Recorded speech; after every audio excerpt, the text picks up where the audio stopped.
ഇന്നിപ്പോൾ ഉണ്ടാക്കാൻ പോകുന്നത് ലാലേട്ടൻ്റെ ഫേമസ് ആയ ഒരു സ്പെഷ്യൽ ചിക്കൻ കറിയാണ്.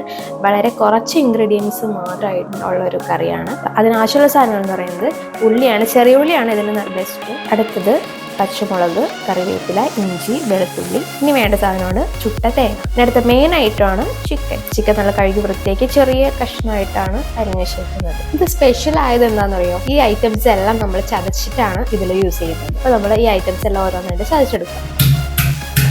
ഇത് ഉള്ളിയെല്ലാം ചതച്ച് ചെയ്തിട്ടുണ്ട്. ഇനി അടുത്ത ഐറ്റംസ് ചതച്ചെടുക്കാം.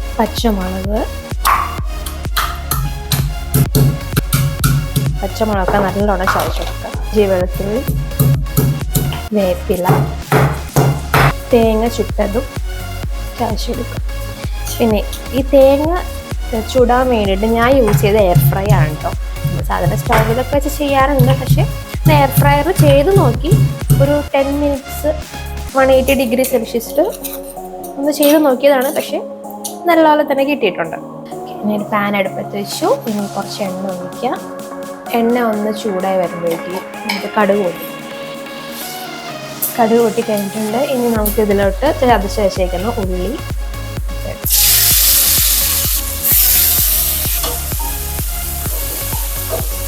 പച്ചമുളക്, ഇഞ്ചി, വെളുത്തുള്ളി പേസ്റ്റ്, കറിവേപ്പില, കുറച്ച് ഉപ്പും കൂടി ആഡ് ചെയ്ത് നമുക്ക് നല്ലോണം ഒന്ന് വഴറ്റിയെടുക്കാം.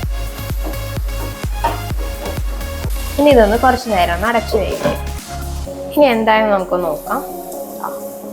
ഉള്ളിയൊക്കെ അത്യാവശ്യം ഒന്ന് വഴണ്ടി വരുന്നുണ്ട്, പക്ഷെ കുറച്ചും കൂടി ഒന്ന് ചോക്കണം. കുറേ ചിക്കൻ റെസിപ്പീസൊക്കെ കണ്ടിട്ടുണ്ട്, പക്ഷേ ഇങ്ങനത്തെ ഒരു വെറൈറ്റി സ്പെഷ്യൽ ഐറ്റം ആദ്യമായിട്ട് കാണുന്നത്. എൻ്റെ ലാലേട്ടൻ്റെ സ്പെഷ്യൽ ചിക്കൻ കറിയല്ലേ, വെച്ച് നോക്കാം എങ്ങനെ ഉണ്ടാവും. ഉള്ളി ഏകദേശം ഒന്ന് നല്ലോണം വഴണ്ടി വന്നിട്ടുണ്ട്. ഇനി ഇതിലേക്ക് മഞ്ഞൾപ്പൊടി, കുരുമുളക് പൊടി, ചില്ലി ഫ്ലേക്സ്. നമ്മൾ ചില്ലി പൗഡർ യൂസ് ചെയ്യുന്നില്ല, അതിന് പകരം ചില്ലി ഫ്ലേക്സ്, കുരുമുളക് പൊടി, ഗ്രീൻ ചില്ലിയാണ് ഇതിന് ആഡ് ചെയ്തിട്ടുണ്ട്. അതിൽ കുറച്ച് പെരുംജീരകം കൂടി ആഡ് ചെയ്യണം. ഇനി നമ്മൾ കഴുകി വൃത്തിയാക്കി വെച്ചിരിക്കുന്ന ചിക്കനും ഇതിലേക്ക് ആഡ് ചെയ്യാം. ഇതിൽ നമ്മൾ വെള്ളം ഒന്നും ആഡ് ചെയ്യുന്നില്ല. ഇനി ഇത് അടച്ചു വെച്ച് വേവിക്കാം. ചിക്കൻ നല്ലോണം വേണം. ഇടിച്ച് വെച്ചിരിക്കുന്ന തേങ്ങ വെച്ച് ആഡ് ചെയ്യും. ഇനി ഇത് നമുക്ക് അടച്ചു വെച്ച് വേവിക്കാം. നമുക്കൊന്ന് തുറന്നു നോക്കിയാലോ. നല്ലോണം ചിക്കനൊക്കെ അത്യാവശ്യം നല്ല വെന്തിട്ടുണ്ടെന്ന് തോന്നുന്നുണ്ട്. ഇതിലൊരു തരി വെള്ളം പോലും ചേർക്കാണ്ട് ചിക്കൻ നല്ലോണം വെന്തിട്ടുണ്ട്.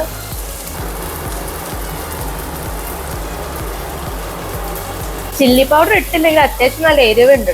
അതുകൊണ്ട് പച്ചമുളകൊക്കെ കുറച്ചിട്ടാലും മതിയാവും. എരി കുറവുള്ള പച്ചമുളകാണെങ്കിൽ ഇടാൻ കുഴപ്പമില്ല. നല്ല എരിവുള്ള പച്ചമുളക് ആണെങ്കിൽ ഒരു 2 എണ്ണം ഇട്ടാൽ മതിയാവും. നമ്മുടെ സ്പെഷ്യൽ ചിക്കൻ കറി റെഡി ആയിട്ടുണ്ട്. അപ്പോൾ നമുക്ക് സ്റ്റവ് ഓഫ് ചെയ്ത് സെർവ് ചെയ്യാം. അപ്പോൾ നമ്മുടെ ലാലേട്ടൻ്റെ സ്പെഷ്യൽ ചിക്കൻ കറി റെഡി ആയിട്ടുണ്ട്. സമയം കിട്ടുമ്പോൾ എല്ലാവരും ട്രൈ ചെയ്ത് നോക്കണേ. അപ്പോൾ മറ്റൊരു വീഡിയോ ആയിട്ട് കാണുവരെ ബൈ ഫ്രം ഷീറ്റ്.